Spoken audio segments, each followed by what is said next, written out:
All my dear students, let's study 1.4 All the World's a Stage, Shakespeare's poem. So let's see Marathi translation. All the world's a stage, and all the men and women merely players.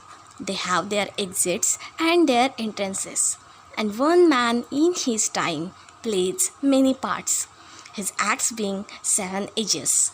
सगळं जग हे एक रंगमंच आहे आणि सगळी माणसं आणि बायका त्यावरचे फक्त कलाकार आहेत. ते येतात आणि जातात. याचा अर्थ जन्म झाला की येतात आणि मृत्यू झाला की जातात. आणि एक माणूस त्याच्या संपूर्ण आयुष्यात अनेक भूमिका निभावतो. त्याच्या भूमिकेचे 7 काळ असतात. At first the infant, mewling and puking in the nurse arms.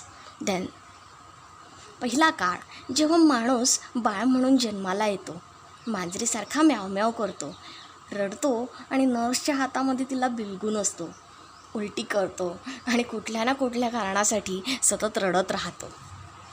Then the feeling schoolboy with his sachet and shining morning face, creeping like snail unwillingly to school. दुसरा काळ, त्यानंतर पाठीवर दप्तर घेऊन रडत जाणारा शाळकरी लहान मुलगा. त्याच्या चेहऱ्यावर सकाळच्या उन्हाची चमक असते.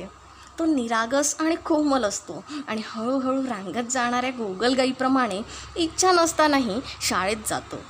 And then the lover, sighing like furnace with a woeful ballad made to his mistress eyebrow. तिसरा काळ, जेव्हा तो तरुण होतो, एखाद्या मुलीच्या प्रेमात पडतो आणि प्रेमभंग झाला की त्या प्रेमभंगामध्ये दुःखी कविता करतो आणि त्या दुःखी कविता करताना एखाद्या भट्टीसारखा तो उसासे टाकतो. Then a soldier full of strange oaths and bearded like the part, jealous in honor, sudden and quick in quarrel, seeking the bubble reputation even in the cannon's mouth. चौथा काळ, नंतर तो एक सैनिक असतो, विचित्र शफ्ता घेतो आणि या काळात त्याची दाढी चित्त्यासारखी दिसते. याचा अर्थ इतरांचा मत्सर हेवा करतो. कधीही कोणाशीही कुठल्याही कारणावरून तो भांडण उकरून काढतो आणि आयुष्यात आलेल्या कुठल्याही मोठ्या संकटाच्या वेळीसुद्धा त्याला स्वतःची खोटी प्रतिष्ठा, खोटी प्रसिद्धी फार महत्त्वाची वाटते. And then the justice, and fair round belly with good capon lined, with eyes severe and beard of formal cut, full of white swords and modern instances, and so he plays his part. पाचवा काळ, आणि त्यानंतर तो एक समजूतदार माणूस असतो. अगदी न्याय करतो तो कुठल्याही गोष्टीत. जास्त खाल्ल्याने त्याच्या पोटाचा घेर वाढतो. या वेळेला तो औपचारिक दिसतो. त्याचे डोळे गंभीर आणि दाढीही औपचारिक असते.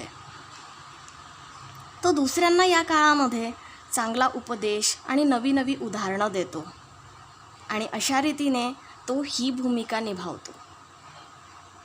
The sixth age shifts into the lean and slippered pantaloon with spectacles on nose and pouch on side. His youthful hordes well saved, a world too wide for his shrunk shank, and his big manly voice turning again towards childish treble, pipes and whistles in his sound.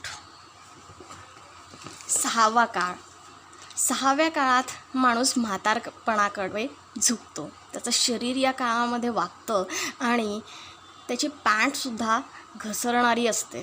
त्याच्या नाकावर चष्मा असतो आणि त्याच्या साईडला पिशवी असते. त्याचे पाय फार बारीक दिसतात आणि मांस लोंबल्यामुळे त्याचे पायमोजे त्याला ढिले होतात, जे तरुणपणी त्याला फिट्ट व्हायचे. आणि त्याचा पुरुषी आवाज या काळात 3 पटींनी कमी होतो, एखाद्या लहान मुलासारखा. त्याच्या तोंडामध्ये पाईप असतो. पाईप म्हणजे सिगारेट ओढण्याचा पाईप, आणि त्याचा आवाज या काळामध्ये तोतडा होतो. Last scene of all that ends this strange eventful history is second childishness and mere oblivion, sans teeth, sans eyes, sans taste, sans everything. सातवा काळ. हा काळ अद्भुत अशा प्रसंगांनी, अद्भुत अशा गोष्टींनी भरलेल्या इतिहासाने संपतो. हा काळ म्हणजे माणसाचं दुसरं बालपण असतं, ज्यात तो आजूबाजूच्या गोष्टी सारख्या विसरतो. आणि हा काळ असतो त्याचा सगळ्या गोष्टींशिवाय, दातांशिवाय, डोळ्यांशिवाय, चवीशिवाय. कारण या काळामध्ये त्याचे दात पडतात, डोळ्यांनी दिसत नाही आणि कुठल्याही पदार्थाची चव समजत नाही आणि सगळ्याच गोष्टी त्याला कळत नाही. आणि या काळामध्ये तो कुठल्याही क्षणी मरायला तयार असतो.